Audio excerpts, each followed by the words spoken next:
வணக்கம், உங்கள் பாண்டி ஃபிக்ஷன். இன்னைக்கு நம்ம பார்க்க போற திரைப்படம் மலையாளத்திலிருந்து தமிழ் டப்பாயம் பெறுவ மாலிவுட் டேன். இது ஒரு சாதாரண சினிமா படமா இல்லாம சினிமா உலகில கனவுகள், வெற்றிகள், தோல்விகள் இதெல்லாம் நிறைஞ்ச ஒரு மனிதனுடைய மனநிலையை பத்தி பேசக்கூடிய ஒரு திரைப்படம்.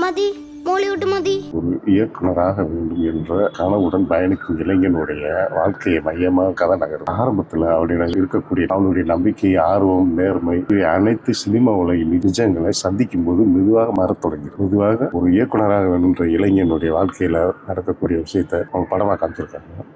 அவன் ஆரம்பத்தில் இருக்கக்கூடிய அந்த நேர்மை, துணிவு, அந்த ஒரு விஷயம்லாம் சினிமாவில் வந்ததுமே அது எப்படி மாறுதுங்கிறத, நிஜங்களை சந்திக்கும் போது அவன் என்னென்ன பிரச்சனை சந்திக்கிறாங்கிறத நல்லா அழகா காமிச்சிருக்காங்க. ഓഡിയൻസ് പേടിച്ചാൽ മാത്രം പോലെ പേടി ഒരു ചരിത്രമാണ്.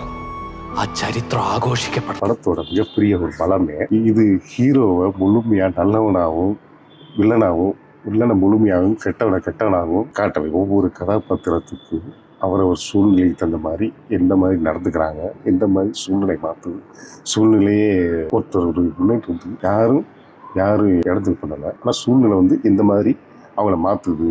தனக்கு நெருக்கமானவங்களே தனக்கு ஒரு முன்னேற்றம் கிடைக்கும் போது இவங்ககிட்ட இருந்து விலகி போய் அவங்க முன்னேற்றத்துக்காக என்ன பண்ணுறாங்க, இதை அவங்க ஐயோ நம்மளுக்கு துரோகம் பண்ணிட்டான்ட்டு நினைக்காம இவங்க உங்களுடைய ஒரு சூழ்நிலை ஒருத்தருடைய முன்னேற்றத்துக்கு சாதகமாக இருக்குது, ஒரு ஒருத்தவங்களுக்கும் பாதகமாக இருக்குது.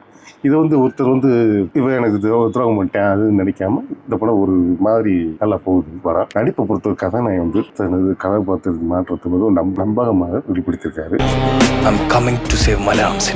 ஆரம்பத்தில் கனவுகளுடன் இருக்கும் இளைஞனாக வாழ்க்கை கற்றுக் கொடுக்கிற பாடங்களால மாறும் மனிதர்களால் அவர் நடிப்பு ரொம்ப சிறப்பாக இருக்கு. ഒരു ഫിലിമേക്കറായ പോരാ സുചി, എൻ്റെ ഫീൽഡിലെ ബെസ്റ്റ് ആകണം. The best horror filmmaker Malayalam cinema has ever produced.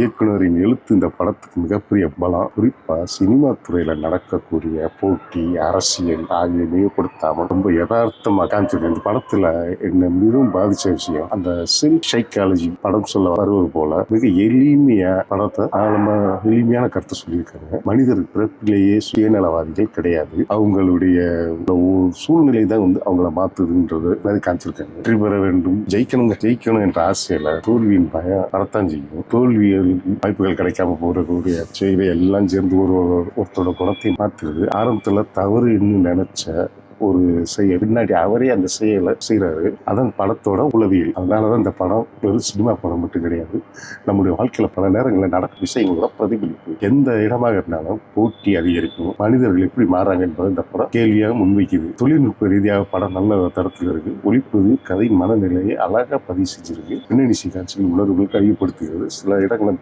திரைக்கதை மெதுவாக நடந்தாலும் படம் பார்க்கறதுக்கு நல்லா இருக்கு. எந்தவித ஒரு பாதிப்பை ஏற்படுத்தல. ஆக்ஷன், மாசு, காமெடி, பாட்டாட்டி, கமர்ஷியல்னு படம் பார்த்துட்டு இருக்கிறதுக்கு இது ஒரு எதிர்பார்த்தலுனாலும் இருந்தாலும் இந்த படம் மெதுவாக படம் இருந்தாலும் படம் பார்க்கலாம், நல்லா இருக்கு. கண்டிப்பாக இந்த படம் பாருங்க. நல்ல ஒரு வித்தியாசமான ஒரு கதைக்களத்தை கிளைமேக்ஸ் நல்ல ஒரு எதிர்பார்க்காத ஒரு நல்ல கிளைமேக்ஸ் இருக்கு. படம் நல்லா இருக்கு, கண்டிப்பாக பாருங்க. வேற மற்றொரு படங்கள் நல்ல படங்கள் உங்களை நான் சந்திக்கிறேன். வணக்கம்.